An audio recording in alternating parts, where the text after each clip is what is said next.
Come here now, girl.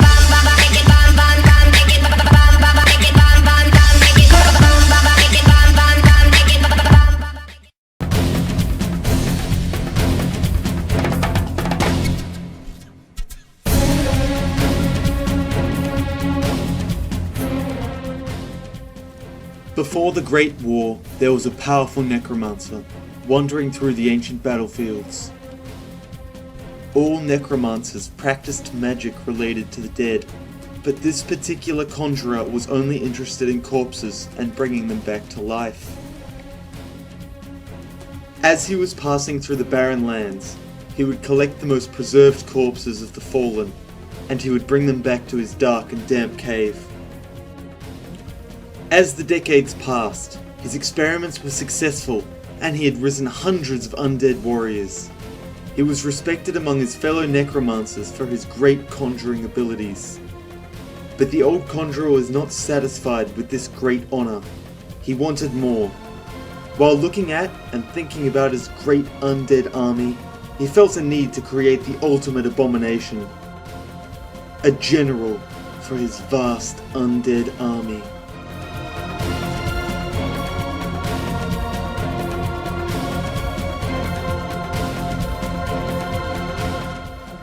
He knew this was a dangerous and hard task, but he didn't care.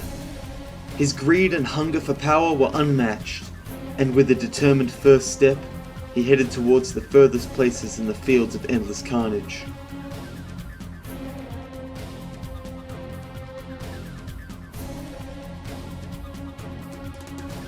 In his head, his plan was clear.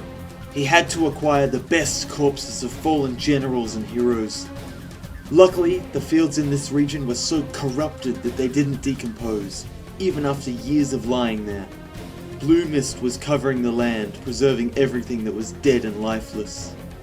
With the help of his undead troops, he found a few corpses perfect for his upcoming quest.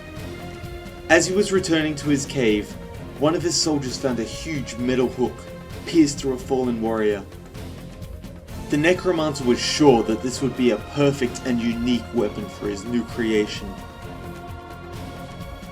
Upon his return to the dark cave, he began with the preparations for the ritual.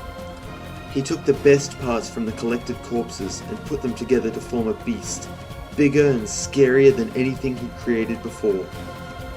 Even without the gift of life, this creation was so terrifying that Necromancer had his first doubts. But the lust for power was greater than his doubts. He was sure in his skills, and began a dark ritual to bring this corpse to life. Already filled with shadows, the cave was now completely black.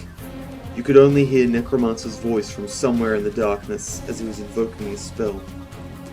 After a moment of silence, two red eyes opened for the first time.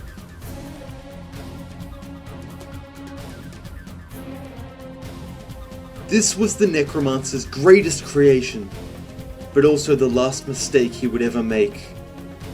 As this abomination took its first steps towards its new master, something horrible happened. Necromancer could not enter the mind of his new servant, as his brain was way too preserved. His servant had its own will, created to kill. He did just that. After killing his warriors, he came to his master. Without a second of thinking, he ate him alive. Necromancer was no more.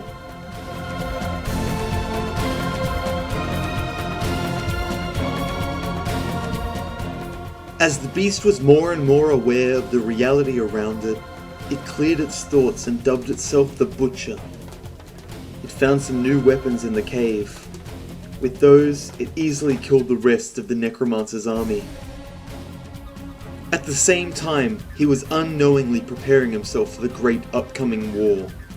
While waiting for his new purpose, he was limping tirelessly through the night, dismembering, disemboweling, and piling up the limbs of the fallen that the battlefield might be clear by dawn.